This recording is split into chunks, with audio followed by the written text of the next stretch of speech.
Hello everyone, and welcome to Matters That Matter, our series of G2H2 policy debate ahead of the Executive Board 156. My name is Alessandra Tisi. I am the Executive Secretary of the Geneva Global Health Hub, and I'm really pleased to see you today. For those of you who do not know what Geneva Global Health Hub is, this is a network of civil society organization who was established in 2016 in Geneva in order to provide a space for civil society all around the world to meet, to share knowledge, and also to create common initiatives and common advocacy in the international Geneva. If you like what the G2H2 does, if you like their activities, or if you want to know more about G2H2, please feel free to reach out to me. I will put the email of my email address in the chat. And if you would like to join G2H2 as well, or also to support us, your support is really important because all the activities that G2H2 does are financially supported by its member and its and the contributions of friends, and this allow us to be really independent and have our unique voice in Geneva. This week we are presenting a series of policy debates on a variety of topics. Some of them are related to the executive board. Others are not. We do have a very thick agenda. We started yesterday with two amazing sessions, and we will finish on Friday. And as you can see, there are some days in which we have double appointments. Today is one of these days. We also have another webinar starting at 3 o'clock this afternoon. So if you have free time, if you want to stay with us, please register. We would really be happy to welcome you. And now I am very happy to give the word to Gisela, which will be the moderator of the session on ensuring the right to health through evidence-based public health approach to substance use challenge. A little bit of housekeeping rules. The session is in English and Spanish. Translation is available. There you should see a little globe, and then you just click on the globe and then choose what is your preferred interpretation. You can choose between English and Spanish. The session is recorded. So tomorrow, if you go on the G2H2 website, you will see the recording of the session. To engage in the discussion, you can either use the chat or you just raise your virtual hand and then we will give you the word. And without further ado, I'm very happy to give the word to Gisela and to our panelists and wish you a very good discussion. Thank you. Thank you very much. Hello, everyone. Welcome to today's event hosted by Dianova International and co-organized with the Geneva Global Health Hub. We are thrilled to have you here as we present and discuss our policy debates titled Ensuring the Right to Health through Evidence-Based Public Health Approaches to Substance Use Challenges. I'm Gisela Hansen, in charge of international relations in Dianova, and we are thrilled to have you here today, so thank you very much for your participation. This topic tackles one of the most pressing issues of our time. It explores how we can align public health responses with the universal right to the highest attainable standard of physical and mental health for people who use drugs as a fundamental right. The goal of this session is to foster meaningful dialogue on how to advance public health approaches to substance use, grounded in both scientific evidence and human rights principles. Together, we aim to spark ideas and solutions that promote equitable, sustainable, and human rights-oriented policies and practices, of course. So let me briefly outline the three core objectives of our discussions today. The first one is upholding the right to health. We aim to highlight the critical importance of integrating the right to health into substance use-related laws, policies, and practices. This approach is fundamental to ensuring equitable access to comprehensive care and support for all individuals, regardless of their circumstances. To achieve this, it is essential to decolonize global health, challenging and dismantling the legacy of colonial structures that perpetuates inequalities in healthcare and system worldwide. Additionally, we must adopt an intersectional perspective that illuminates how systems of operation like racism, sexism, classism, and so on intersect to amplify the harm of marginalized populations in their access to health services. Without this lens, efforts to reform policy risk perpetuating the same inequities that have directly impacted the health and well-being of vulnerable groups. Second one, encouraging evidence-based policies. By focusing on science-driven intervention, we aim to demonstrate how evidence-based strategies can lead to sustainable and compassionate solution for substance use challenge. And third, strengthening integrated care systems. A robust continuum of care is essential, from prevention to treatment, social reintegration, harm reduction, and recovery. We will discuss best practices that ensure that no one is left behind. Thank you once again for joining us. We are excited to embark on this journey of discussion and collaboration with you, with these amazing panelists today. And now to get us started, I am pleased to introduce our first panelist, Catherine Pettus. Dr. Catherine Pettus is the Senior Advocacy and Partnership Director for the International Association for Hospice and Palliative Care. She holds a PhD in Political Theory from Columbia University and a master's degree in Health Law Policy from the University of California, San Diego. Catherine attends UN organization meetings to advocate for improved availability and rational use of essential palliative care medicine as a component of the right to health. She addressed issues of global palliative care development and policy as an essential element of universal health coverage throughout the life course. Her focus is equitable inclusion of people with palliative care needs at the periphery, such as older person, prisoners, person living with disability, indigenous person, and those affected by humanitarian emergencies. Thank you very much, Catherine, for being with us today, and the floor is yours. Thank you, Gisela. Thank you, everybody. Alessandra and Gisela, it's an honor to be part of this panel and to address you on a key issue that's part of the right to health, as well as to be free from cruel and inhumane treatment. The IHPC is a member of G2H2, and before COVID, I used to be the secretary. So I'm going to briefly tell you about IHPC in my presentation because it's my institutional context, and then move quickly on to the issue of global unavailability of controlled medicines. I'm just skimming the surface of this issue for reasons of time, and hope I'll be able to elucidate angles I don't address during the discussion. Yesterday's discussion on the financialization of health, it was so excellent, and corporate capture also plays into this issue, as poor governance of the pharmaceutical industry in the US and globally, and the connections with the overdose crisis in North America have only exacerbated the moral panic around rational use of opioids that's the main barrier to availability and legal frameworks. Next slide, please.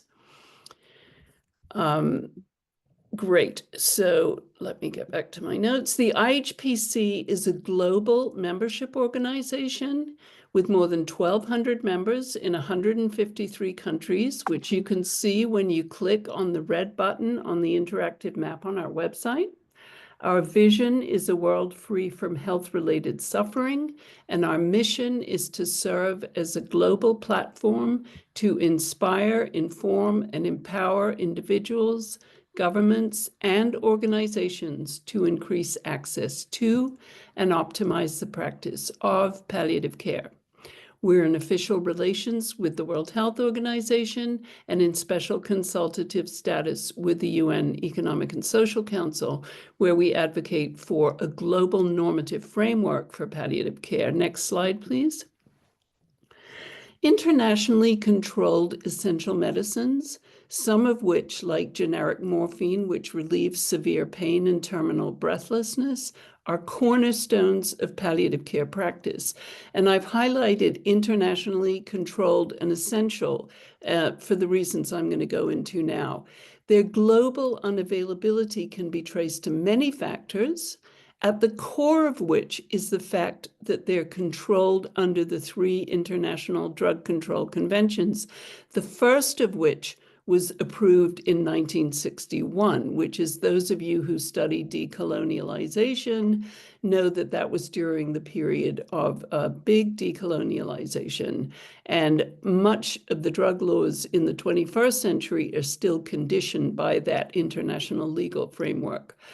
But this body of international law has been interpreted recently, until very, very recently, and I really mean the last few years, as mandating member states only to control psychotropic substances, including medicines that are essential for many domains of clinical practice. Palliative care is just one of them, and you'll hear more today about the other ones. Until recently, again, very recently, there's been no agreed language in the global normative framework and very few technical standards for their use. Member states have been free, therefore, to ignore the health-related suffering of their people without this agreed language and normative standards. Only in the last 10 years or so have laws and standards been forthcoming, and increasing recognitions that these medicines are listed in the WHO model list. In 2023, the WHO Medicines Division released Left Behind in Pain, that's the black report on the right, which is a normative and technical document on global inequities in access to morphine, which we will look at in a minute. Next slide, please, Alessandra. So the Lancet Global Commission on Palliative Care and Pain Relief produced this map in 2018 to show the global inequity in access to opioids based on population need. And while countries such as the US, Australia, and Canada, the bloated continents relative to the others, receive upwards of 40,000 milligrams of what's called distributed opioid morphine equivalent, or DOME, per patient in need of palliative care, patients in countries such as Nigeria and Haiti receive less than 1 milligram, so that's 1 versus 40,000 of DOME, meeting less than 1% of their palliative care needs for pain relief. That's why they're stick figures, basically, some of them disappearing altogether. Even in countries where DOME is significantly high, people who are in need of pain medication are often denied access due in part to increasingly growing opioid phobia, prejudice, and misinformation on the medical use of opioids amongst policymakers and medical providers, making access to palliative care and pain relief a worldwide public health crisis. Rational and balanced policies which ensure appropriate consideration of both the medical needs for opioids and the risk of harmful non-medical use are lacking in many parts of the world. Next slide, please. These two graphs were produced by the International Narcotics Control Board, or INCB, a UN-affiliated organization, to show the global inequity. And you can see Africa almost disappears in the first graph on the left at the top and in the pie chart on the right. The gray slice on the right represents 80% of the countries in the world which receive only 14% of the morphine, which is the generic product which we recommend, oral and immediate release and injectable. It's expensive and inexpensive, and ineffective, yet there are still many cost barriers, which I'm not going to have time to go into today. Next slide, please. So the applicable human rights framework, which is what I'm going to address today, is the Covenant on Economic, Social, and Cultural Rights, the right to the highest attainable standard of physical and mental health, and General Comment 14 of the Committee on Economic and Social and Cultural Rights, which confirmed that states must not deny the right to palliative care. The special rapporteur for health emphasized in a recent report on drug policy that states are required to respect the right to health by refraining from denying or limiting equal access for all persons for curative and palliative health purposes, which also applies in crisis, conflict, and humanitarian settings. This obligation includes providing persons deprived of their liberty with necessary medical care and with equal access to preventive, curative, and palliative health care. There is an expert meeting at the Human Rights Council today on access to medicines, which I participated in this morning. And once again, we were the only civil society organization presenting on controlled medicine, which is usually excluded from any discussions on access to medicines. It's just this path-dependent opioid phobia just excludes them from everything. Next slide, please, Alessandra.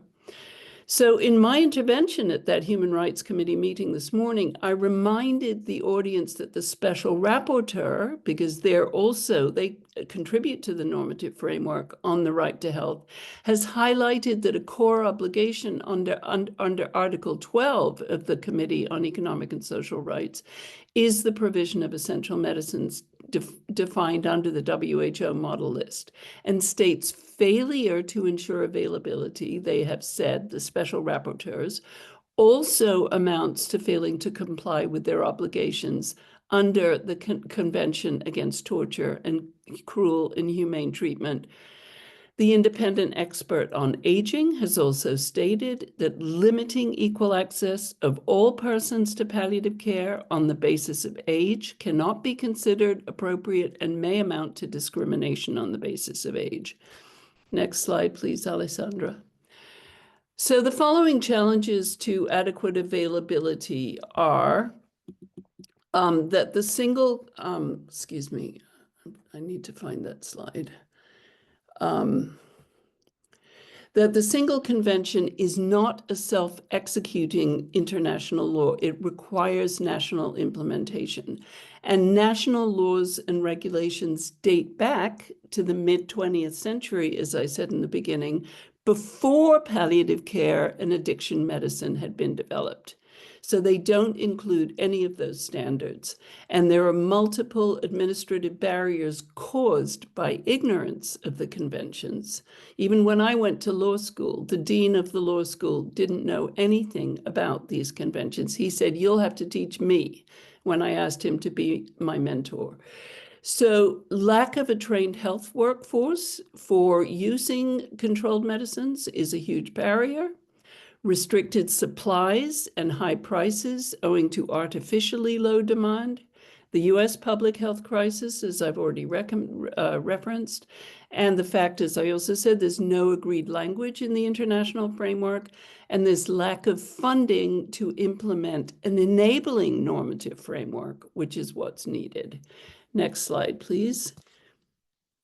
So to overcome challenges, these challenges I've just hinted at, really, there's many more. It's important to ensure good governance and balance rational availability with prevention, promotion, and harm reduction programs, which you'll hear about today, through a primary care system. Build interdisciplinary educational advocacy movements at all levels of governance. Share evidence-based stories about the need for controlled medicines, so through lived experience, bring evidence to the international section as well as regional and national fora, and engage with faith and solidarity with other civil society organizations. And that's why we're a very strong supporter of G2H2. Next slide, please. So thank you, Dianova, G2H2, and all colleagues working to create a more equitable world. Next slide, please. And here are some of my references. And now I'll take myself off. Thank you. Thank you, Catherine, for this presentation and for explaining this in such a clear way, a complex issue like access to palliative care around the world. as well as the public health social justice dimension it reflects. I'm sure we will delve deeper into this topic later. Thank you very much. And just a quick reminder that everyone in the audience that you can submit your question in the Q&A box, and then we will have a short 15-minute, 20 minutes Q&A time with our panelists. And now let me introduce our next panelist, Sonia Neef. Sonia put a chat. Neef is the International Assistant at Asociación Proyecto Hombre, an non-government organization working on prevention, treatment, and social reintegration in Spain. She represents the liaison of Oceania and the youth representative on the declaration of Oviedo Global Task Force.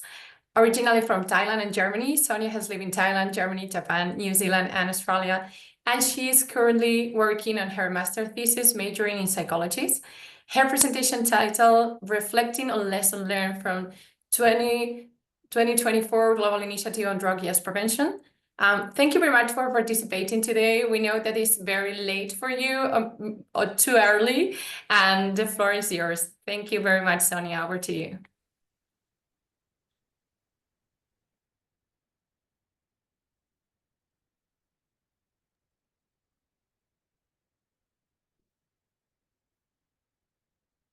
Thank you so much, Gisela, for giving me the opportunity to join and speak at this event. So as Gisela mentioned, I'll be reflecting on the 2024 Global Initiative on Drug Use Prevention.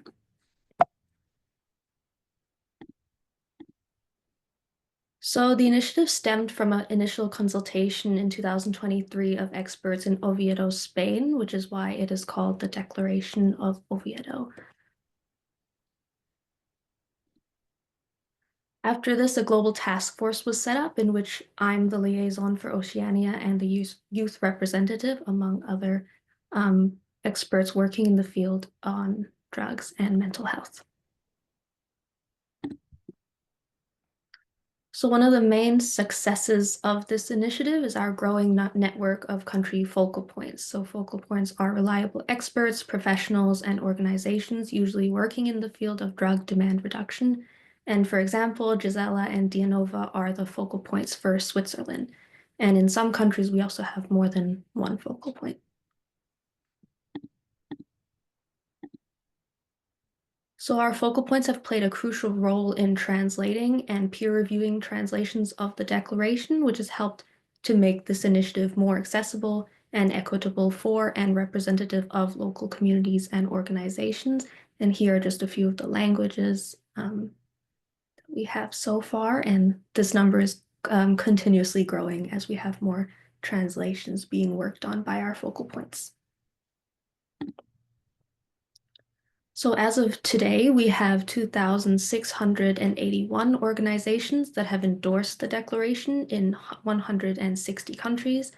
This initiative is being supported by a diverse range of civil society organizations, networks, academic institutions, governmental organizations, people working in the field of mental health, public health, human rights, women's rights, youth empowerment and education, public health, and law enforcement, as well as those working across the continuum of care, from health promotion, early intervention, prevention, harm reduction, addiction treatment, recovery, and social integration.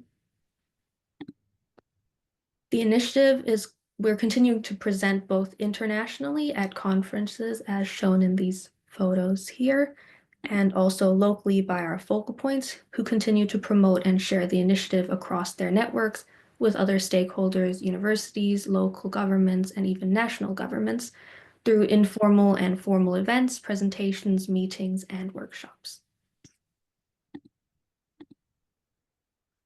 So moving on to the proposals of the declaration that call on incorporating prevention in all aspects of drug policies that are aligned with international guidelines and documents, such as the United Nations Convention on the Rights of the Child, the 2016 UNGAS Outcome Document, the 2019 WHO, UNAIDS, and UNDP International Guidelines on Human Rights and Drug Policy, and a resolution from the 65th session of the Commission on Narcotic Drugs, all of which highlight the value and the need of science-based prevention measures that protect, uphold, enforce, and advocate for the rights of all people, especially children and youth. So I'll briefly talk about 5 of the 10 proposals. So our second proposal in the declaration is to promote an approach to prevention targeting all ages of development and favoring early prevention. Prevention should start as early as possible and consider the period starting from pregnancy, neonatal, childhood, and adolescence by identifying priority family, school, and community intervention areas and continuing into adulthood. Effective prevention focuses on strengthening protective factors and empowering individuals throughout their lives on personal, emotional, and social levels. The third proposal is to foster research and evaluation to avoid ineffective or counterproductive prevention strategies. So formulating and implementing prevention policies should incorporate evidence-based, data-driven interventions and systematic assessment mechanisms guided by international standards in a strong collaboration with academia and civil society organizations. This approach is essential to refrain from drug policies based on misperceptions and misbeliefs. Furthermore, investing in research transferability is of high importance to ensure the implementation of effective prevention in different social, economic, political, and cultural contexts. The fourth proposal is to broaden the vision of prevention responses to shift the focus from drugs to the individual and the community. By focusing on the person rather than the drugs, prevention initiatives take into consideration the vulnerabilities at the international level and the potential protective effect of the social structures and the legislative framework surrounding the person. This approach prevents not only the use of illicit drugs, but all drugs in general, including tobacco, alcohol, cannabis, prescription drugs, or new synthetic substances that are highly prevalent. This would also encompass prevention of non-substance addictions such as gambling and digital gaming disorders. The fifth proposal is mainstream intersectional approaches in prevention for all populations at risk. The impact of drug use is inequitable and highly dependent on social determinants of health that are influenced by several factors, including identities relating to gender, ethnicity, age, sexual orientation, and location of residence. Therefore, prevention strategies must incorporate a holistic, intersectional approach addressing different vulnerabilities to allow for the establishment of more equitable and fair policies. Prevention services should make all efforts to cover and prioritize the most excluded and stigmatized groups, such as unaccompanied minors, houseless people, people with mental health disorders, migrant and displaced populations, rainbow communities, indigenous peoples, and other groups. This would require prevention responses tailored to the specific needs of each individual in each context. Importantly, understanding the intersections of racism, colonization, homelessness, other mental health disorders, intergenerational trauma, gender-based violence, and family violence is crucial in making prevention services more effective and sustainable. For example, in Aotearoa, New Zealand, where I'm from, research continues to show that programs and initiatives led by Maori for Maori, who are the indigenous people of New Zealand, are highly effective by empowering people and their communities while encouraging reconnecting with their cultural identity and healing intergenerational trauma. So multi-stakeholder, multi-sectoral, and multi-generational collaboration and participation are essential in advocating for intersectional and holistic approaches to health and well-being in international drug policy. So the seventh proposal is to provide universal coverage in a continuum of care. In line with the public health approach, countries should provide drug prevention that is accessible and affordable for all individuals everywhere, globally and locally, and intertwined with provisions such as health promotion, early detection and intervention, harm reduction, addiction treatment, recovery, and social integration within a logic of a continuum of care. Additionally, public health services must also be complemented by improved services and agencies from education, justice, governmental, private, and social services at individual, community, and institutional and societal levels. By strengthening these systems, we must recognize that none of these can exist in isolation.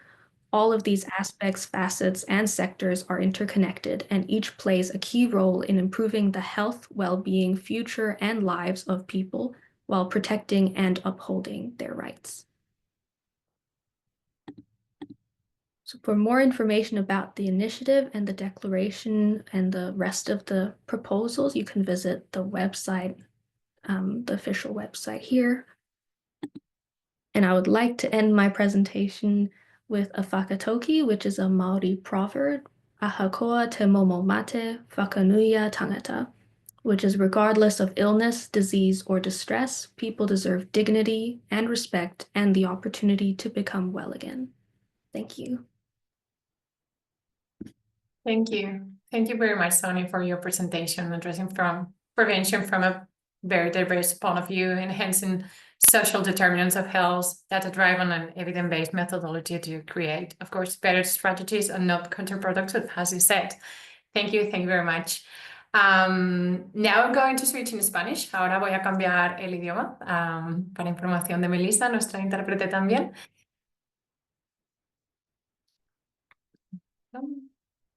A continuación voy a presentar a Pablo Kurlander. El doctor Pablo Kurlander es psicólogo, tiene una maestría y doctorado en salud pública en la Facultad de Medicina de Botucatu, con la primera investigación latinoamericana enfocada en la efectividad del tratamiento de la comunidad terapéutica. Más de 20 años gestionando comunidades terapéuticas y es el director del Instituto Eureka Educando. Es coordinador del programa de posgrado en adicciones con énfasis en comunidades terapéuticas y del posgrado internacional en psicología clínica de la Facultad Inspirar. Es docente universitario y miembro del comité de comunicación de la World Federation of Therapeutic Communities y coordinador principal del Informe Mundial de Comunidades Terapéuticas de la misma plataforma mundial. Es miembro del comité editorial del International Journal of Therapeutic Communities, autor de capítulos de libros y ha sido coordinador general en FEBRAC, vicepresidente en la FLACT, representante de FEBRAC en el Comité de ONG de Viena, en Naciones Unidas, y vicepresidente del Consejo Estatal de Políticas de Drogas de Sao Paulo, Brasil. Muchas gracias, Pablo, por estar con nosotros y con nosotras y por traer también el paradigma de la salud en el tratamiento de las drogas en contextos residenciales. Te paso la palabra. Muchas gracias. Bueno, muchas gracias, Gisela, y a todos. Un gusto poder presentar en español también. Estoy en Brasil, pero soy uruguayo, ¿no? Tenemos dos panelistas uruguayos hoy aquí en este evento y voy a traer un poco de la perspectiva de las comunidades terapéuticas, un poco de los resultados del informe mundial de 2024, el tercer informe mundial que realizamos. Antes de empezar, todo el marco de las comunidades terapéuticas se vincula muy directamente con todo el movimiento de la defensa y la garantía de los derechos humanos en el mundo. Para los que no están muy familiarizados con lo que son las comunidades terapéuticas, o a veces los que han escuchado apenas algunas informaciones recortadas sobre esto, las comunidades terapéuticas surgen en el panorama mundial en el marco justamente de la reforma psiquiátrica, que fue un movimiento y es que busca la garantía de los derechos humanos de personas con trastornos mentales y después, más adelante, de personas también con adicciones. Todo el modelo inicial es un modelo técnico dentro de este marco de la reforma psiquiátrica que después, más adelante, ¿no? Empezando en Inglaterra, en Francia, Italia, este movimiento de reforma psiquiátrica, después cuando llega a Estados Unidos y después va para América Latina, ya se mezcla con todos los movimientos de recuperación, como los alcohólicos anónimos y los movimientos, ¿no? de recuperación de personas con consumo de sustancias, y ahí es donde empieza este movimiento específico de comunidades terapéuticas para las adicciones, que ya se mueve mucho para los grupos de la sociedad civil que buscan atender, ¿no? a esta población cuando empieza todo el problema de las drogas a transformarse en un problema endémico en el mundo, y que todas las organizaciones de salud y los gobiernos se encontraban totalmente incapaces y sin recursos para enfrentar este problema que era nuevo en ese momento. Entonces estamos hablando de un movimiento muy grande de la sociedad civil que busca la garantía de los derechos humanos, que busca atender a estas personas con, ¿no? Con los parámetros de calidad y ética más bien definidos, y la Federación Mundial de Comunidades Terapéuticas justamente surge en este contexto para dar esta base y ¿no? Las condiciones y los parámetros mínimos necesarios para que estas instituciones trabajen de forma ética y profesional. ¿Tá? Este informe mundial es un esfuerzo coordinado de varias federaciones, o sea, de la Federación Mundial con todas las federaciones regionales existentes, ¿no? Twin Communities of America, ¿no? América del Norte, América Latina, Asia, Oceanía y Europa. En África recién ahora está empezando a estructurarse un movimiento de comunidades terapéuticas y estamos contribuyendo para su futura organización de una federación también. ¿Cierto? Entonces esto es hecho con representantes y gente de todo el mundo.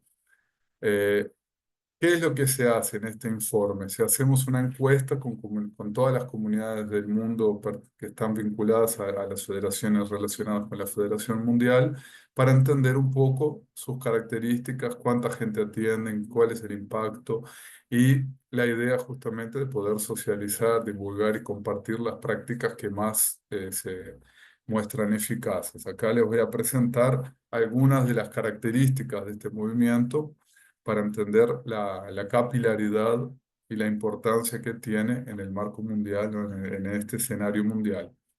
En este tercer informe, disculpen, participaron 364 comunidades terapéuticas de 32 países de las 6 regiones.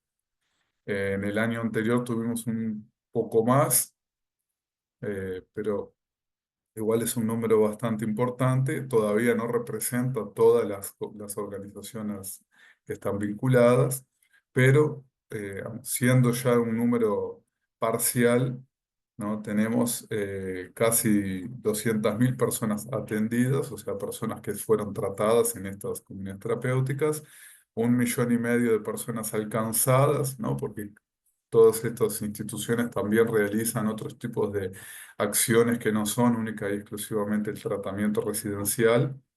Está recordando, ¿no? Que las comunidades terapéuticas son un modelo de tratamiento residencial, voluntario, donde la persona permanece por voluntad propia, o sea, no es un lugar como muchas veces se piensa también que son tratamientos forzados. O sea, tenemos casi 2 millones de personas en total entre las atendidas y las alcanzadas dentro de esas casi 400 organizaciones que participaron. Acá tenemos una visión de cuál es el público atendido por estas organizaciones. ¿No? Vemos que en su mayoría son públicos adultos y sin hogar, y tenemos otras poblaciones menos representadas, ¿no? Esto muestra realmente que las comunidades terapéuticas están en un proceso de ir abriendo su escopo de trabajo para otras poblaciones también que lo necesitan, y uno de los grandes desafíos de las comunidades terapéuticas en el mundo es ampliar los servicios femeninos, ¿no? Vemos que la mayoría son servicios solo masculinos. Ese 38% de servicios femeninos y masculinos son servicios que ofrecen los dos, pero todavía no tenemos ese número separado, ¿no? Las organizaciones que tienen los dos tipos de servicio, y 4% instituciones que solo atienden mujeres. Entonces, las mujeres están subrepresentadas en el escenario de atención, o sea, es uno de los desafíos que estamos promoviendo y estamos desafiando, ¿no? A las comunidades que estén buscando, ¿no? Ampliar estos trabajos femeninos. Inclusive mi organización aquí en Brasil está abriendo un servicio femenino el mes que viene, ya en este movimiento de ir ampliando la atención. Algo muy interesante que ha aparecido en la encuesta anterior y en esta, les preguntamos a las comunidades qué tipos de dispositivos ofrecen, los servicios y diferentes dispositivos. Obviamente la mayoría tratamiento residencial, hay tratamientos ambulatorios, hay dispositivos de vivienda, pero lo que nos llamó mucho la atención es que tenemos prácticamente 20% de las comunidades terapéuticas que respondieron este cuestionario que tienen dispositivos específicos de reducción de daños. Y esto es muy importante porque dentro de este universo muchas veces se entiende que las comunidades terapéuticas son un recurso, ¿no? Opuesto a la reducción de daños, ¿no? Como si se tuviera que elegir entre una cosa u otra. Y lo que vemos acá es un desarrollo, ¿no? Una evolución para incluir todos los tipos de servicios, buscando la atención a toda la diversidad posible de personas que precisan de atención y no solo, ¿no? Una única forma de abordaje. ¿Tá? Otra cosa muy interesante, les preguntamos qué tipo de profesional existe en la comunidad, o sea, cuáles son, ¿no? Los miembros del equipo. Acá no es una pregunta por cantidad, o sea, cuántos psicólogos, cuántos consejeros, cuántos trabajadores sociales, pero sí si tienen alguno de estos profesionales. Vemos aquí, ¿no? Que los psicólogos, trabajadores sociales, ¿no? Como técnicos de nivel superior son los más presentes. Tenemos varios tipos y les preguntamos también, viendo de cuántos tipos de profesionales tienen, vemos un dato muy interesante que más del 80% de los atendidos totales fueron atendidos en comunidades que tienen 5 o más tipos diferentes de profesionales, que esto también se contrapone a la idea de sentido común muchas veces que se tiene de que las comunidades terapéuticas son modelos de tratamiento más religiosos, menos profesionales, que no utilizan técnicas específicas, o sea que tenemos aquí la absoluta mayoría de la gente que fue atendida en comunidades con un equipo amplio de diferentes tipos de profesionales, lo que es muy importante. Y para terminar, eh, tenemos muchos más datos en el website, ¿no? En la página de la Federación Mundial de Comunidades Terapéuticas, ustedes pueden ver los resultados del informe anterior. Vamos a publicar ahora hasta marzo este informe ya completo. Y las comunidades terapéuticas se han mostrado muy eficaces, ¿no? Y esta relación de costo-eficacia ha sido muy interesante por varios motivos, ¿no? La primera, que es la más obvia de todas, y hay varios estudios sobre esto, es la reducción del costo del Estado. O sea, la inversión en modelos de tratamiento reduce la utilización de los servicios de salud, reduce los encarcelamientos y las reincidencias en encarcelamientos, reduce los accidentes de trabajo, jubilaciones precoces, en fin. El primer y el más obvio, ¿no? El beneficio es que las personas que se recuperan en comunidades terapéuticas o en modelos de tratamiento que buscan esta idea de la recuperación, acaban reduciendo el costo, o sea que la inversión vuelve. Un segundo elemento que fue presentado, ¿no? Esto fue un estudio bastante diferente, hecho por la comunidad San Patriano en Italia. Esto lo presentaron en 2019 en el CND, ¿no? La Comisión de Narcóticos de la UNODC, de que no solo reduce el costo, sino que esta persona que era improductiva pasa a tornarse productiva, o sea, a contribuir con la riqueza del país, ¿no? Y ahí en su estudio llegaron a la conclusión de que para cada euro invertido en tratamiento, después se producían 6 euros más. O sea, esta persona que volvía inserida al mercado de trabajo, estaba produciendo, ¿no? No solo economizándole al Estado, pero sí siendo un miembro productivo. Pero tal vez la más interesante de todas las relaciones de costo-eficacia es una más reciente, ¿no? Que prueba, ¿no? La mejora de la calidad de vida y ciudadanía. David Patton, que es un profesor de la Universidad de Derby en Inglaterra, presenta este estudio, fueron hechos en Alemania, en Inglaterra, en otros países, que muestra que estas personas en recuperación prolongada, que adquieren un nuevo estilo de vida, porque el objetivo de la comunidad terapéutica no es la abstinencia del consumo de sustancias, pero sí la mejora de la calidad de vida a través de la adquisición de un nuevo estilo de vida, ¿no? Que estas personas, después de algunos años, presentaron mejor calidad de vida, bienestar y mejor participación social activa que la población en general. O sea, estas personas que tuvieron este problema, que fueron tratadas, que pasaron por un proceso de cambio de estilo de vida y de recuperación, acabaron estando mejor que las personas que nunca tuvieron este problema. O sea, no se trata solo de estar produciendo riqueza o economizando dinero para el Estado, sino de produciendo gente que tiene mejor calidad de vida, mejores ciudadanos, mejor participación social. Y esto creo que es la principal de todas las riquezas de todo este proceso. ¿Tá? Pero en este corto tiempo, ¿no? Puedan haber tenido una idea breve de lo que son las comunidades terapéuticas, ¿no? Por lo menos el interés de entender mejor para los que no conocían, ¿no? Y los invito a conocer entonces la página de la Federación Mundial de Comunidades Terapéuticas y conocer un poco más de todo esto. Muchas Muchas gracias. gracias. Muchas gracias, Pablo, por tu presentación. Sabemos que es muy difícil explicar en pocos minutos, ¿no? Cuestiones, sobre todo un informe con tanto trabajo detrás y mucho tiempo. Vamos a estar pasando por el chat la información tanto de la presentación de Catherine, Sonia, Pablo. Vamos a estar enviando links y los informes a los que hacen referencia para quien quiera consultarlos. A continuación, vamos a seguir hablando de una experiencia de tratamiento. ¿No? Estamos pasando por todo el continuum de cuidados. Vamos a otra experiencia de tratamiento de Brasil, nos vamos a Uruguay con Jenny Vila. Jenny Vila Tagliabue es una profesional con una sólida trayectoria en el ámbito de la psicología y el tratamiento de las adicciones. Jenny es licenciada en psicología por la Universidad Católica de Uruguay y cuenta con múltiples posgrados que reflejan la especialización y compromiso con el bienestar integral de las personas.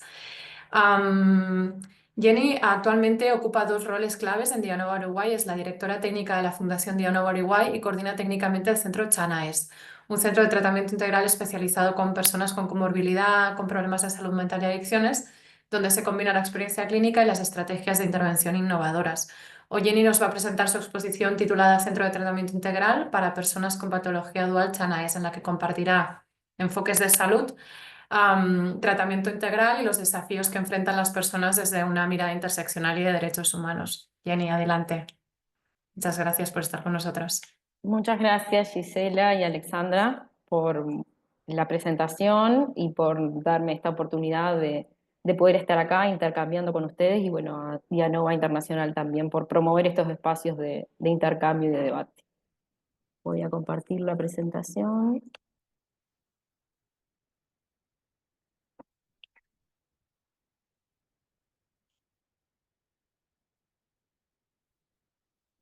Bien, bueno, como me presentaba Gisela, y mi presentación va a ser sobre el Centro de Tratamiento Integral para Personas con Patología Dual, Chanaes. El mismo está ubicado en Uruguay, a 90 kilómetros de la capital. Pertenece a la Red Nacional de Atención en Drogas, RENADRO, y forma parte de la Secretaría Nacional de Drogas. Es gestionado por Dianova Uruguay. Es un centro de atención pública para varones de todo el país que presenten diagnóstico de patología dual, trastornos por consumos de sustancias asociados a trastornos mentales, con una capacidad para 18 personas. En el mismo se excluyen psicosis graves, nivel intelectual muy descendido y episodios agudos por las características del centro. Es un centro de puertas abiertas y, bueno, es fundamental la demanda de tratamiento por parte de los participantes. En lo que respecta a la modalidad de intervención, trabajamos con el enfoque integral de patología dual. Sabemos que existen diferentes modalidades para abordar la patología dual, ya sea específicamente el consumo, específicamente los trastornos mentales, pero conocemos que las que mayor evidencia tienen son las que se abordan de forma integral, permitiendo un tratamiento biopsicosocial, personalizado y orientado hacia las personas y no hacia las sustancias. Trabajamos con un equipo multidisciplinario, bueno, compuesto por psicólogos, trabajadores sociales, psiquiatras, licenciados en nutrición, licenciados en enfermería, enfermeros, educadores y talleristas varios. Realizamos intervenciones individuales y grupales, trabajos con las familias, trabajos con el cotidiano. Desde el día 1 estamos trabajando sobre la inserción social, que es la pata clave en el tratamiento y en el post-tratamiento. Hay una propuesta de actividades y talleres dentro y fuera del centro, variada y flexible, acorde a las necesidades e intereses de cada uno. Algunos de los talleres que tenemos dentro del centro son de carpintería, herrería, radio, cocina, baile, computación, educación física, artes plásticas, entre algunos de los que tenemos. En lo que respecta, bueno, a la estrategia terapéutica, trabajamos desde la perspectiva transversal de derechos humanos y participación ciudadana. Utilizamos mucho la entrevista motivacional y nos basamos, bueno, en la etapa de cambio que esté cada uno de los participantes para poder hacer un enfoque que sea centrado en la persona, con estrategias terapéuticas personalizadas y flexibles. Dadas las características de los participantes, un centro de baja exigencia, pero es fundamental destacar que trabajamos con la participación activa de cada uno de los participantes. Ellos mismos son quienes elaboran su plan o su proyecto terapéutico individualizado, proponen cuáles son sus objetivos con respecto al tratamiento. Bueno, y en función a eso vamos trabajando. Por lo tanto, los tiempos de tratamiento son en función a los procesos de cada persona. Es un centro de mediana a larga estadía, los procesos varían, pero pueden estar aproximadamente entre 6 y 8 meses en tratamiento, dependiendo, bueno, de la demanda y de los objetivos de cada uno. Fundamental la promoción de procesos de autonomía saludables y sostenibles. Trabajamos desde el enfoque de gestión de riesgos y reducción de daños, y de gestión de salud y gestión de los placeres, del consumo. Realizamos un abordaje integral, entendiendo a las personas en su complejidad, en la interrelación con la comunidad y desde sus singularidades. La propuesta de tratamiento, bueno, son intervenciones individuales, terapias grupales, reuniones de apertura, reuniones de cierre, bueno, los talleres que nombraba anteriormente. Fomentamos que también puedan salir a realizar actividades fuera del centro. Hemos tenido convenios con entes locales, con el gobierno local, para que puedan realizar pasantías laborales y después también poder hacer un seguimiento de los procesos de cada uno. Trabajamos juntos con otros dispositivos de asesoramiento y de tratamiento para que luego que ellos egresen de este programa puedan seguir realizando otros tipos de abordaje, como por ejemplo abordajes ambulatorios, abordajes diurnos, también siempre dependiendo de las necesidades de cada uno. Las acciones y el trabajo que hacemos, bueno, es basado en evidencia, y es importante destacar que a pesar de que sea un centro solo de varones, trabajamos desde la perspectiva de género, generaciones y masculinidades. Este abordaje lo hacemos tanto de manera individual como a nivel grupal, pudiendo, bueno, trabajar todo lo que tiene que ver con los mandatos de géneros internalizados, con lo que cada uno de ellos trae, estos sistemas de creencia con los que venimos, la relación que tiene, bueno, el género con el consumo, con las masculinidades, con la paternidad, con el rol a nivel familiar.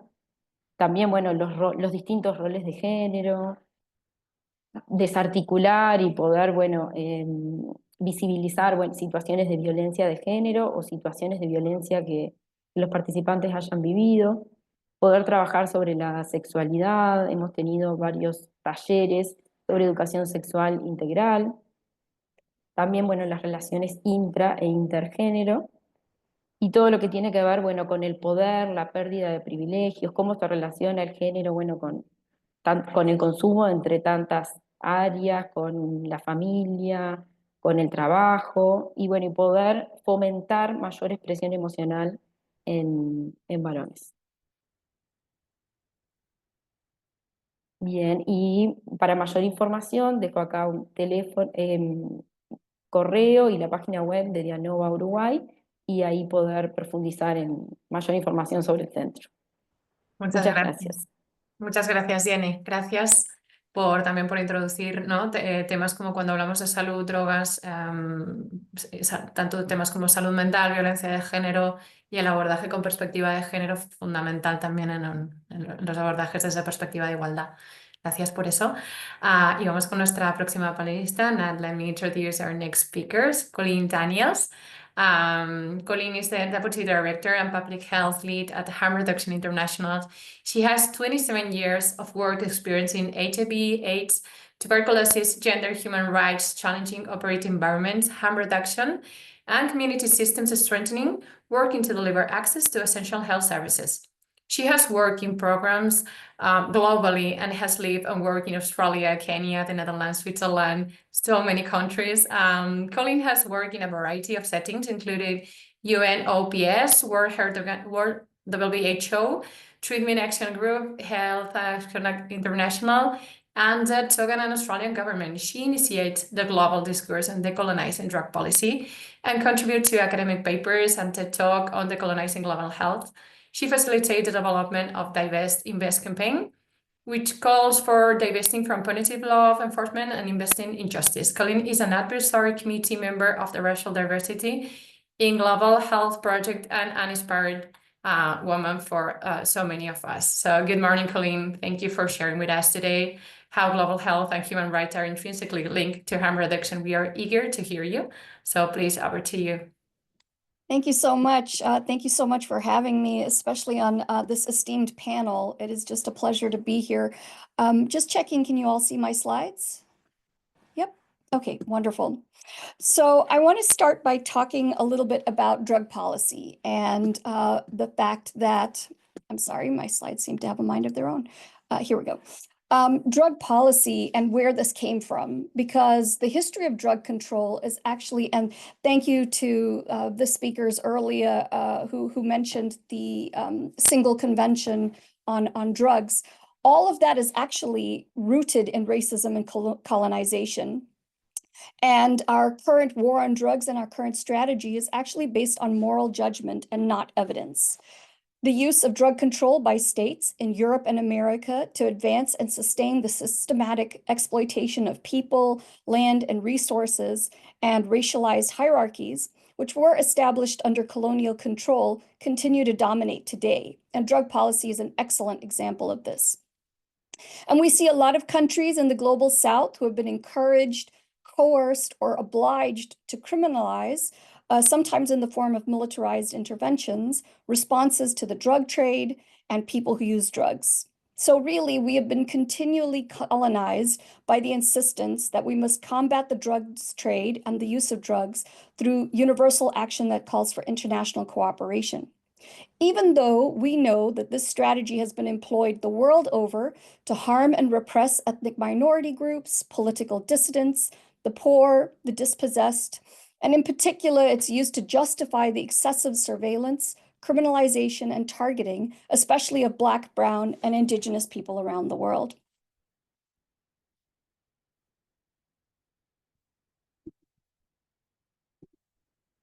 And the UN Working Group of Experts on People of African Descent actually found that the war on drugs has operated more effectively as a system of racial control than as a mechanism for combating the use and trafficking of narcotics.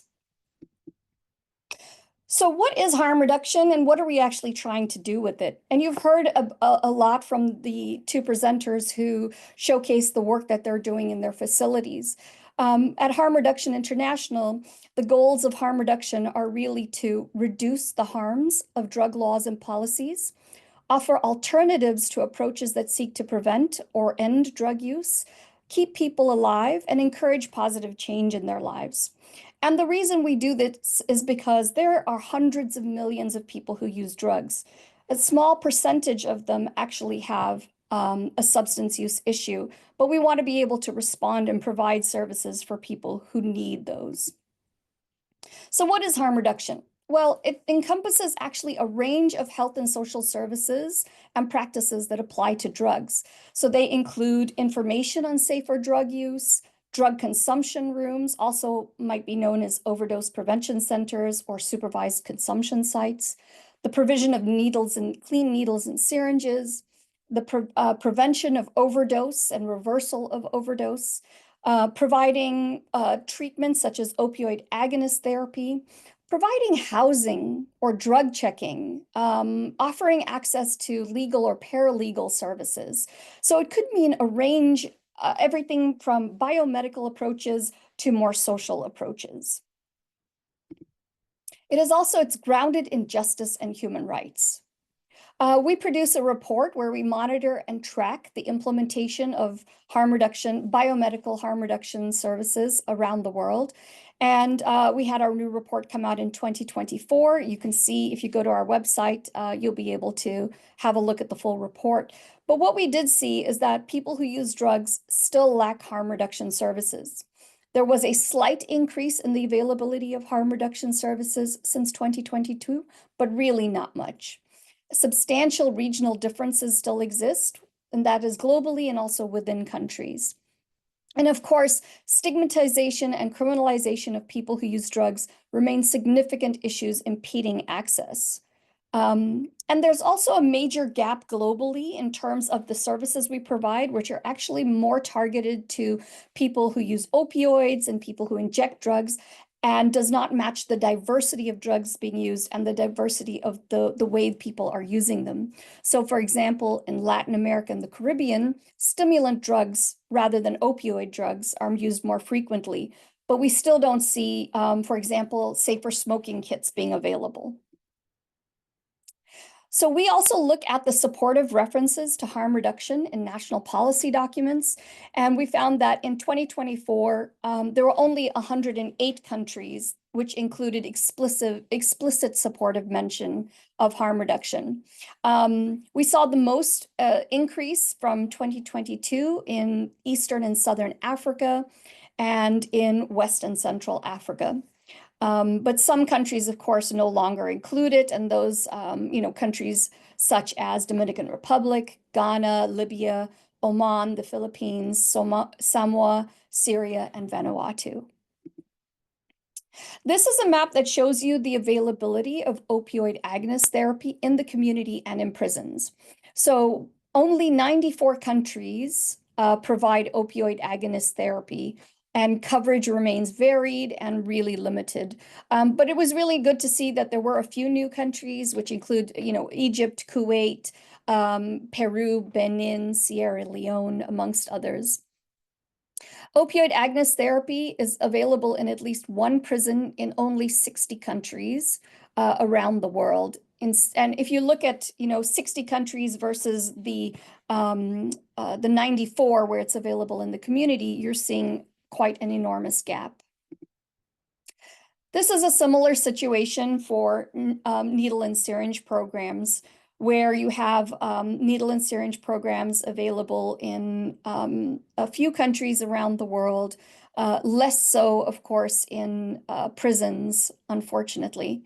But we did see, for example, in Bulgaria, NSPs are available again in 2 cities. They had actually previously been closed because of a lack of domestic funding, but were able to find that and then reinstated them. For drug consumption rooms, still very few countries provide it, only 18 in 2024. And the 2 new countries on the list compared to 2022 are actually Colombia and Sierra Leone. In Sierra Leone, it's an amazing program. It's a drop-in center that now includes an informal drug consumption room, which is also staffed by peers. In Colombia, there's one in Bogota, and there's another one expected to open soon, which is actually a community-based facility. And the beauty of drug consumption rooms is that this could be an entry point for people who use drugs to come into a facility, and then you can offer them more services, such as harm reduction services and other social welfare services. So you're actually then bringing them into the health facility and offering them services, as opposed to when they might not ever come in. We do have a finance crisis in harm reduction. Unfortunately, there's a 94% gap in the funding required for harm reduction in low and middle income countries. We only had 100, and we monitor and track funding, and we found only 101.6 million from donors and 49.7 million from domestic budgets. So we do have a crisis in terms of the funding. However, there is actually money, because we found that wealthy countries spent close to $1 billion of international aid, so overseas aid and development funding, on the global war on drugs between 2012 and 2021. The United States, between 2015 and 2024, spent a total of $13 billion of US taxpayer money to counter narcotics activities internationally. And this is all under the guise of overseas aid and development. So in 2021, more aid money was spent on narcotics control than school feeding projects or labor rights. So we do have money, we're just putting it into the wrong place. So we need to be able to divest from punitive approaches and invest in approaches that actually feed our communities, approaches that actually work for our communities, as opposed to approaches that destroy our communities. And so what will it actually take in order for us to move forward? Well, we need to be able to decriminalize drugs and their use, because that will also enable us to ensure that we can improve and increase harm reduction services.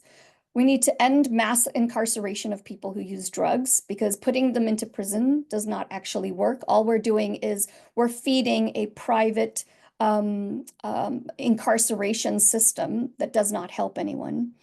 And of course, then we need to divest away from ineffective and punitive drug control and toward health and social programs. And I urge you to go to our website, investinjustice.net, and actually become part of our campaign. Because the current approach to the war on drugs and the current strategy is actually rooted in a United States policy that came about in the 1970s and around 1974. When President Nixon took power, he had two major issues: the anti-war left, because people were against the war in Vietnam, and the increasing influence of the civil rights movement for Black Americans. And he couldn't make those two people illegal. So instead, they decided as a policy to associate the cannabis with the anti-war left, and heroin and cocaine with with Black people in the civil rights movement. In this way, they were able to go into communities and break up those movements. And in the 1980s, all you saw was you didn't hear about those movements anymore, but instead you heard about how bad drugs were and how awful they were and what they were doing to communities. But none of that was actually based in any evidence. People are going to use drugs. We have found drugs in mummies. So people have been using it for millennia. Why don't we make it safer for people to do that? Why don't we have a rights-based and an evidence-based approach to people who use drugs, as opposed to one that is really about a moral judgment and not supported by anything in evidence? And I just want to mention, we hold the only international harm reduction conference. It's held every 2 years. It'll be in April in Bogota, in Colombia this year, and we hope that you will be able to join us. And I just wanted to also talk a little bit before I end about the fact that we need to be able to look at our approaches to global health the same way that we do our approaches to the war on drugs. Because global health, the way our structure sits right now, it actually came from colonization, right? It came from when the British went into countries and they set up these very patriarchal, top-down vertical systems, which were punitive. And we see that when we talk about, and it's not just in harm reduction, where we ask people who are on opioid agonist therapy to come in every day and we watch them take a pill.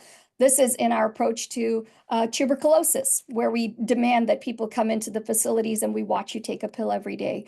It's in our early approach, I remember in the early 2000s, where we were fighting this in HIV. Because we wanted you to come into a clinic and I wanted to watch you take the pills. And so we need to actually change our punitive approach to healthcare and look at it more from a community base. So if we do that, then we have to say, what does a person who uses drugs require, as opposed to what I think they need? And that goes with any disease area. And the reason that we use a punitive approach is because we do not want to invest in treatment literacy. We do not want people who are our patients to come in and actually be in control of their own healthcare. And so we need to be able to change that, because we did it for HIV. We did treatment literacy. People were very good at adhering to taking their medication every day, and we were able to give them 3-month supplies and so on. And yet we don't do that for everything in health, because we do not want to either hand over that control, change our colonial patriarchal systems, or we just want to be able to say, I want to watch you do this because I do not trust you. As opposed to saying, if I do something like treatment literacy, you are going to be an owner of your own health. So I'll leave it on that note. I'm sorry, I might have gone 2 minutes over. My apologies. But thank you so much for your time. Thank you very much, Colleen, for your insightful presentation. I'm pretty sure there's going to be a few questions, thoughts, feeling. I mean, feel free to write it down in the chat box. I'm not very sure if we are going to have enough time for Q&A time, but maybe you can write it down and afterwards the panelists can answer it and we can share it. Thank you very much, Colleen. So we are moving forward to our next speaker, Montse Bartroli. Es un honor para mí presentar a nuestra siguiente panelista. La doctora Montse Bartroli es una destacada experta cuya carrera ejemplifica un profundo compromiso con el avance de la salud pública. Montse obtuvo su doctorado en biomedicina en la Universidad Pompeu Fabra en 2023, tras completar un máster en salud pública en la misma universidad. También cuenta con un máster en psicología clínica, medicina conductual. Desde el 2009, Montse forma parte de la Agencia de Salud Pública de Barcelona, donde actualmente desempeña el cargo de jefa del Departamento de Prevención y Atención de las Dependencias de Drogas y además es profesora asociada en la Universidad Pompeu Fabra. Su trayectoria profesional incluye el liderazgo de programas comunitarios y de salud preventiva, así como la promoción de iniciativas de salud. Ella también ha contribuido a varios estudios de investigación aplicada, principalmente en el campo del consumo de sustancias, y ha publicado numerosos artículos en revistas nacionales e internacionales. Hoy, como la presentación final de esta sesión, también queríamos traer, ¿no?, este ejemplo de la doctora Montse Bartroli, que compartirá que es el modelo de Barcelona para abordar el consumo de drogas a través de un continuum de atención integrada. Y este enfoque, que se basa en prácticas fundamentadas en evidencias y que destaca sobre todo por el papel vital de la estrecha colaboración entre el gobierno, las agencias y la sociedad civil para construirlo. Así que, Montse, gracias por estar con nosotros. Tienes unos 7-8 minutitos y adelante.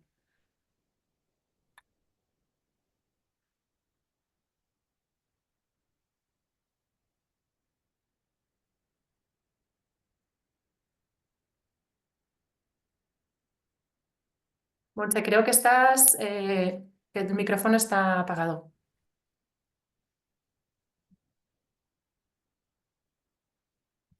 Vale, aprovecho mientras... Montse... ¿Ahora me oís? Ahora, perfecto, estupendo, adelante. ¿Y veis la presentación, perdona? Sí. Vale. Pues bueno, en primer lugar, dar las gracias por invitarme como panelista. Es un placer estar aquí en esta sesión y ha sido muy interesante escuchar a los compañeros y compañeras. Intentaré ser breve porque sé que vamos justitos de tiempo y como decía Gisela, cualquier duda, pregunta, estaré encantada de responderlas. Si no es hoy, pues por escrito, por supuesto. Pues yo os quería un poco hablar del modelo Barcelona de abordaje del consumo de drogas, que es muy amplio, pero intentaré centrarme como en 2 ideas clave. Me gustaría contaros básicamente 2 cosas. No sé si se ve la presentación, porque intento pasarla y veo que no puedo.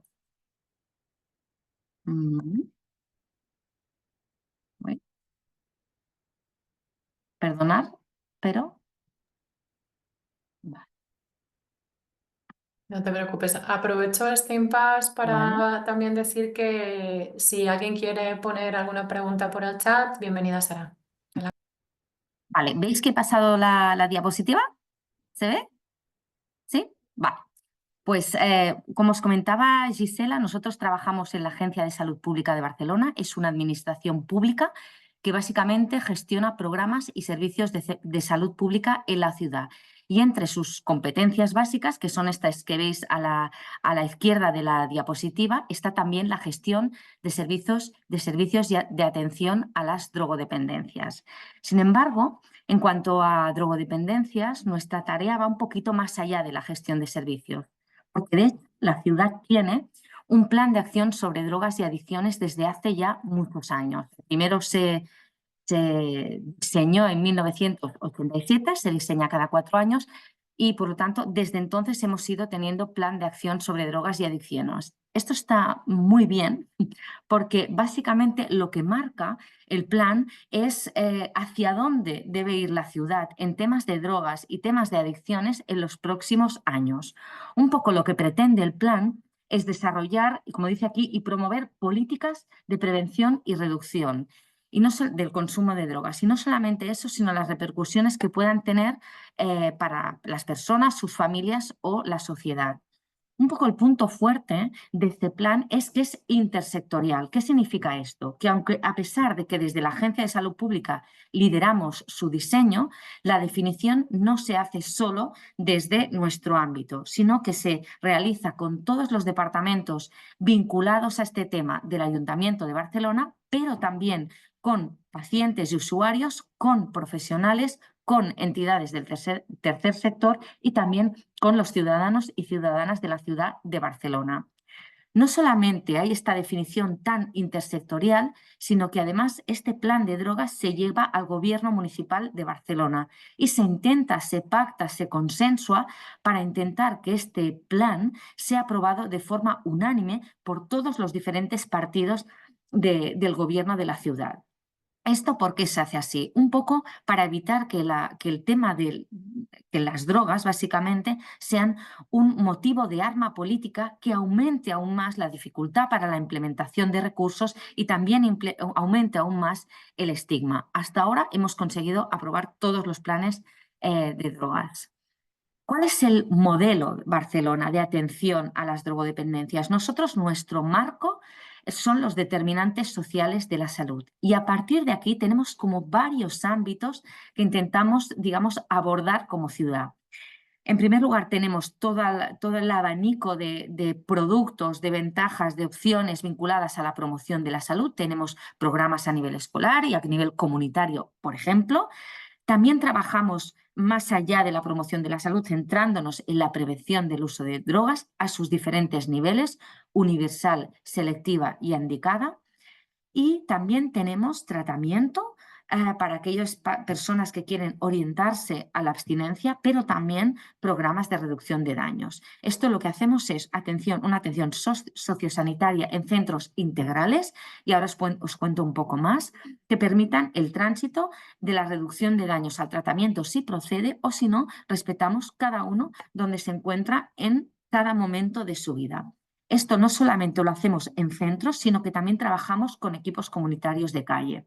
Y finalmente, nuestro modelo también incluye una vigilancia exhaustiva del consumo de drogas en la ciudad y también su impacto en la ciudad. Por poner un ejemplo, somos de las poquitas ciudades que monitoreamos sistemáticamente la cantidad de jeringas que se recolectan en el espacio público. ¿Alguien tiene interés un poquito en esos centros integrales de drogodependencias de los que he hablado? Os pongo aquí este artículo donde un poquito se detalla cómo hemos llegado a este modelo que estamos manteniendo en la ciudad desde hace tanto tiempo y con amplio consenso político. Básicamente, por explicarlo rápido, nosotros tenemos en Barcelona una red de atención ambulatoria a las drogodependencias bastante amplia, es decir, tenemos 15 centros de atención y seguimiento a las drogodependencias, ambulatorio, al menos uno por cada distrito de la ciudad. Tenemos lo que llamamos antenas, que es que profesionales de los CAS se desplazan a centros de atención primaria, sobre todo en aquellos casos que los CAS están alejados de la atención primaria para aproximarnos a la ciudadanía que vive más lejos. Tenemos 2 centros de reducción de daños, una unidad móvil de dispensación de metadona que hace una ruta, como veis, es en el mapa, esta línea de puntos discontinuos por toda la ciudad. Tenemos un centro residencial integral único en el Estado que lo que hace es ofrecer servicio a las personas sin hogar y, por tanto, techo y servicios básicos a las personas sin hogar consumidoras de drogas, y dentro hay espacios de consumo supervisado. Y finalmente tenemos un servicio de orientación sobre drogas para familias y jóvenes. En estos centros ambulatorios, un poco la característica principal de nuestra ciudad es que en el mismo centro hay programas de reducción de daños y programas de tratamiento. ¿Esto por qué? ¿Cuál es la idea base que hay bajo este modelo? Primero, la adicción es una enfermedad crónica y recurrente, este es nuestro marco y por lo tanto hay que adaptarse a lo que cada momento necesita cada persona y no todas las personas se encuentran en la misma etapa de cambio. Por lo tanto, hay que adaptarse a la etapa de cambio que se encuentra cada uno en su momento.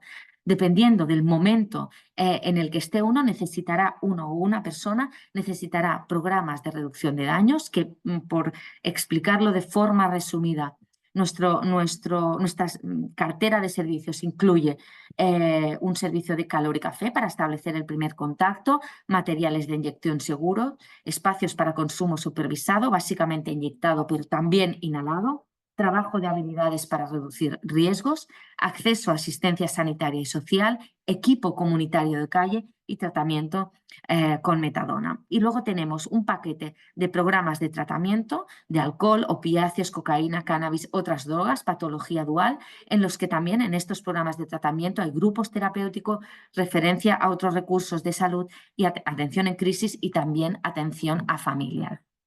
Nosotros tenemos ambulatorio, pero no solamente ambulatorio, sino también otros recursos. Y esta amplia red se ha ido tejiendo, ¿no?, un poco a demanda también de las necesidades de las comunidades, de los vecinos, de los políticos. Un poco se ha ido construyendo, y esto para mí es el punto fuerte, un poco con las necesidades que la población ha ido detectando para dar respuesta a esas necesidades de las personas consumidoras de drogas, ¿no? Aparte de los recursos ambulatorios, tenemos 4 unidades hospitalarias para desintoxicación, una comunidad terapéutica pública, 13 pisos terapéuticos, 65 farmacias y 10 centros de atención primaria que participan en el programa de intercambio de jeringas y 34 farmacias con programa de metadona, un poco para explicar esta amplia red que tenemos nosotros, ¿no? Finalmente, y para ajustarme al tiempo, dar 2 ideas finales que quería transmitiros hoy. El primero es que un plan de acción sobre drogas y adicciones local, cuando es co-creado con administraciones, pero también con entidades, sociedad civil, pacientes y grupos políticos, es costoso, es un proceso largo, de mucha negociación, de mucho consenso, pero a la vez facilita el consenso, la aceptación y el trabajo conjunto posterior con todo lo que hay en el plan. Y también, por otro lado, compartir con vosotros que este modelo integral de atención a las drogodependencias que ofrece nuestra ciudad, hemos visto que facilita la adaptación a las necesidades de las personas usuarias en cada momento de su vida y también la continuidad asistencial, así como facilita la integración de los recursos de atención a las drogodependencias a nivel comunitario. Y hasta aquí, pero creo que me ha ajustado al tiempo. Muchas gracias. Sí, ha sido fantástico. Muchas gracias, Montse. Creo que es un ejemplo maravilloso, ¿no?, de integración del continuum de los cuidados y además de la participación de los stakeholders que comentábamos, ¿no?, como fundamentales. Así que gracias por eso. Voy a volver a cambiar de idioma, Melissa, para tu conocimiento. So, all the questions directed to specific panelists have been answered through the chat box. So I would like to propose and challenge you a little bit to share, for those who wish, it's not compulsory, of course, for panelists, one may take away a message for civil society listening to us, as well as for institution, of course, to ensure access to healthcare for people who use drugs. Maybe 30-35 seconds to take away. Who wants to go first? Colleen, maybe? Sure. I think the good examples that we saw today are really a testament to the fact that we need to respond to people where they are, and ensure that we deliver the services that people who use drugs require and not what a health system or a government or the Department of Justice thinks they require. So it's essential and critical for people who use drugs to be involved in the not just the delivery of services, but also in the implementation, in the design, in the monitoring and evaluation. Thanks. Thank you. Thank you very much. Anyone else want to share? Catherine, go ahead. Thank you. Thank you. I did want to mention, because I didn't say this in my presentation, that because these webinars are pre-executive board to prepare for the executive board, that there are a lot relatively of agenda items that the board is going to be considering that concern palliative care and access to medicines. But not surprisingly, both palliative care and access to medicines are excluded from many of the reports and resolutions. So our interventions are going to be to draw attention to the fact that that palliative care is part of the spectrum of essential services for both primary care and universal health coverage, and including in emergencies, including for women's, children's, and adolescents' health, and many other items that the board will be considering. So watch out for our interventions. Thank you, Catherine. Really, thank you. Anyone else want to share just last thoughts? No pressure.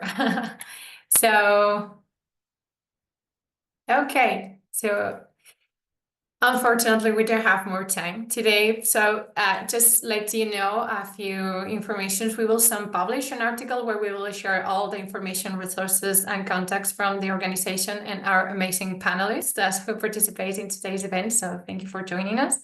I want to thank you again, our distinguished panelists. Your insight, expertise, and willingness to share your knowledge have been amazing. We know it is a huge amount of time investing in PowerPoint presentation, emails, so thank you for that. We really appreciate. Thank you for your contribution, for the thoughtful dialogue, and for illuminating these critical issues with clarity and purpose. To our audience, your active engagement and participation have been a cornerstone of today's success.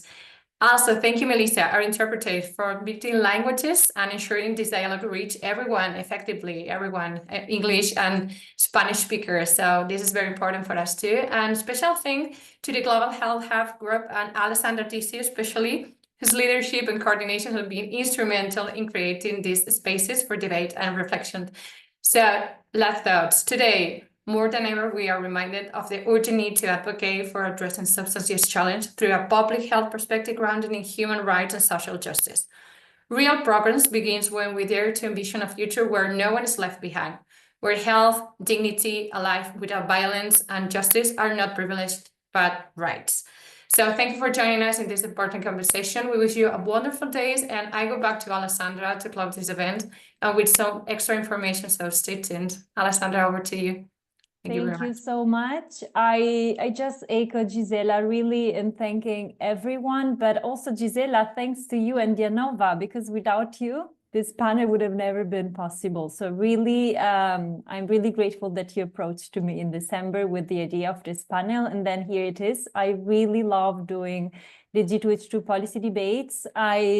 In the morning, I don't know, I know nothing. And then now I know really, I really feel, wow, the level of knowledge that you gave me, this is incredible. Really, this is incredible.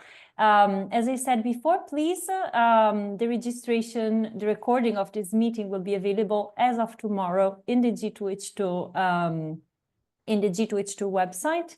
And if you want, in half an hour, we will host another meeting on substandard and falsified medical products, which will be also an agenda item of the executive board. So if you have time and if you want, you can also register here.